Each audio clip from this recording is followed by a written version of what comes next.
संयुक्त राष्ट्राच्या सुरक्षा परिषदेत भारताला कायमचं सदस्यत्व मिळावं यासाठी अमेरिकेचा पाठिंबा.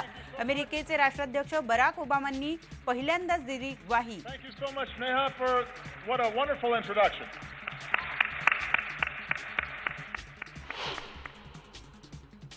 एखाद्या देशातल्या महिलांची प्रगती झाल्याशिवाय तो देश प्रगती करू शकत नाही. महिलांचा सन्मान केलाच पाहिजे. ओबामांनी मांडलं परखड मत.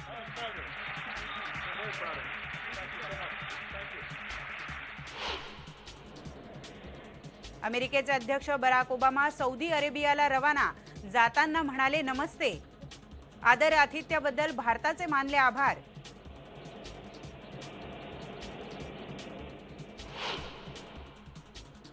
ओबामांच्या भारत दौऱ्याचे दक्षिण आशियाच्या राजकारणावर पडसाद. पाकिस्तानचे लष्कर प्रमुख गेले 2 दिवसाच्या चीनच्या दौऱ्यावर. चीननं दिली पाकिस्तानला दृढ मैत्रीची ग्वाही.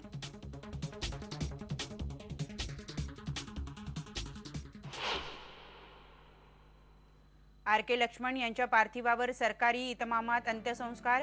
मुख्यमंत्र्यांसह अनेक मान्यवरांनी वाहिली श्रद्धांजली.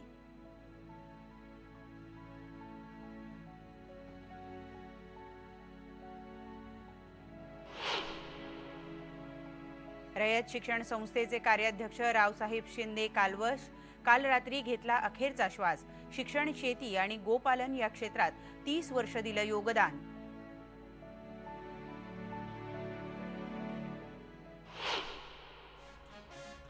मुंबईच्या बेस्टला लागली वाळवी. काही अधिकारीच पोखरतायत मुंबईच्या सेवेला.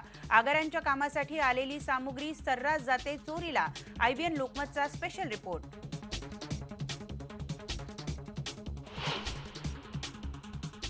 आणि ऑस्ट्रेलियन ओपनमध्ये राफेल नदालचा पराभवाचा धक्का. थॉमस बर्डीचनं उडवला सरळ सेटमध्ये नदालचा धुव्वा.